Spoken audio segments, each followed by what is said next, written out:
Hello friends, once again welcome back to you all on your only and only information source of Punjab University Chandigarh and DHE Chandigarh Colleges RJ Shubham Chandel YouTube channel. दोस्तों हमारे YouTube channel को subscribe कर लीजिएगा अगर आप Punjab university Chandigarh DHE Chandigarh के colleges में admission लेना चाहते हैं। साथ ही दोस्तों आज आपको बताने वाला हूं मैं पंजाब यूनिवर्सिटी चंडीगढ़ की प्रोविजनल मेरिट लिस्ट आ चुकी है फॉर द सेशन 2025-26। अब आप लोगों की एडमिशन कैसे होगी, कब फीस पेमेंट करना है, कब फाइनल एडमिशन होगी, कब क्लासेस लगेंगी, उन सब से रिलेटेड मेरे डीएम्स में इतने क्वेश्चंस आ चुके हैं, कमेंट सेक्शन में इतने क्वेश्चन आ चुके हैं कि मुझे ये वीडियो बनाना ही पड़ा। ऑल्दो आई वाज थिंकिंग कि मैं एक डिटेल्ड वीडियो एक्सप्लेनर करूँगा, बट स्टिल मुझे ये वीडियो बनाना पड़ा due to hundreds of queries on my Instagram and comment section. तो चलिए स्टार्ट करते हैं इस वीडियो को। फर्स्ट ऑफ ऑल दोस्तों, प्रोविजनल मेरिट लिस्ट क्या होती है सबसे पहले तो आप देख लीजिए, उसके बाद बताता हूँ क्या होती है provisional merit list.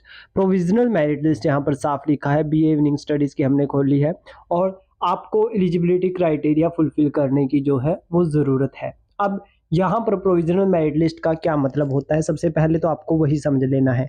Provisional merit list वो मेरिट लिस्ट होती है जो फाइनल नहीं होती है, बट हाँ वो समवेयर समवट जो भी है वो सेम होती है। मतलब आपकी final merit list provisional merit list दोनों एक जैसी ही होती हैं।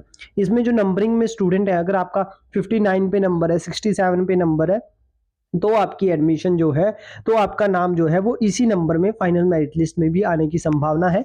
एक दो नंबर ऊपर नीचे हो सकता है। अब इसका क्या मतलब है, इसका सीधा सीधा मतलब ये है कि ये एक तरीके से फाइनल मेरिट लिस्ट होती है, बट इसे प्रोविजनल मेरिट लिस्ट इसलिए कहा जाता है क्योंकि ये एक आप लोगों को एक डेमो दिया जाता है कि आपकी मेरिट लिस्ट कुछ इस तरीके से दिखेगी। अगर किसी को कोई प्रॉब्लम है तो आप जो है वो रिपोर्ट कर सकते हैं, ठीक है। अब ये तो हो गई आपकी मेरिट लिस्ट। अब मेरिट लिस्ट आपकी हर एक सब्जेक्ट की आ चुकी है, हर एक सब्जेक्ट की, ये जो सारे सब्जेक्ट हैं 23 के 23, इनमें आपकी मेरिट लिस्ट आ चुकी है 23 अंडर ग्रेजुएशन कोर्सेज के लिए, ठीक है। तो ये मेरिट लिस्ट आपकी आ चुकी है। अब यहाँ पर आगे क्या, कब फीस भरनी है, फाइनल मेरिट लिस्ट में नाम आएगा, बहुत सारी कंफ्यूजन है दोस्तों।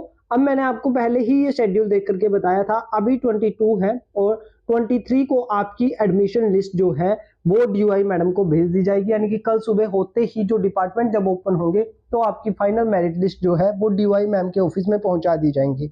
अब डीवाई मैडम अगर कल के कल साइन कर देते हैं आपकी मेरिट लिस्ट पर, ठीक है। अब उसमें दो तरीके के कैंडिडेट होंगे, मैं आपको पहले मेरिट लिस्ट के बारे में बता देता हूँ। एक होंगे सिलेक्टेड कैंडिडेट्स और दूसरे होंगे वेटिंग कैंडिडेट्स, मतलब जिनका वेटिंग लिस्ट में नाम है।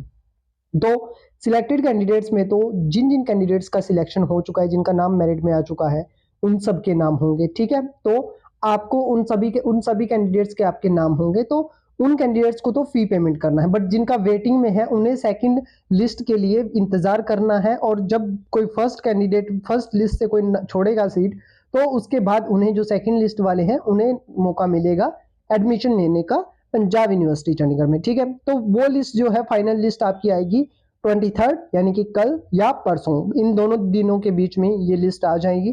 तो आप लोग इसके लिए प्रिपेयर रहिए, अपनी फी पेमेंट की तैयारी कर लीजिए। और करना क्या होता है इसके बाद प्रोसेस में बता देता हूँ आपको। सिर्फ ऑनलाइन फी पेमेंट करनी है। ऑनलाइन फी पेमेंट कैसे करनी है वो मैं आपको बता दूंगा। ऑनलाइन अकाउंट बनाना होता है, फी पेमेंट करनी होती है, फी पेमेंट के बाद आपकी एडमिशन कंफर्म हो जाती है। उसके बाद आपने एडमिशन के बाद हॉस्टल का फॉर्म भरना होता है। फॉर्म जो है जाकर के अपने डिपार्टमेंट में सबमिट कराना होता है। उसके बाद हॉस्टल अलॉट होते हैं। हॉस्टल सभी स्टूडेंट्स को अलॉट नहीं होते, वो बहुत कम स्टूडेंट्स को अलॉट होते हैं। इस वजह से बाकी जिन स्टूडेंट्स को नहीं होते उन्हें बाहर पीजी या मतलब रूम वगैरह लेकर के रूम वगैरह देखना होता है। तो अभी आप लोगों को क्या करना है, अभी आप लोगों को फाइनल मेरिट लिस्ट का इंतजार करना है। फाइनल मेरिट लिस्ट में जिन कैंडिडेट्स का नाम आएगा उन कैंडिडेट्स को जो है वो फी पेमेंट करनी है, ठीक है। और फी पेमेंट के बाद आगे का प्रोसीजर करना है। तो जो भी अपडेट होता है वो मैं आप लोगों को बता दूंगा। Thank you so much for watching.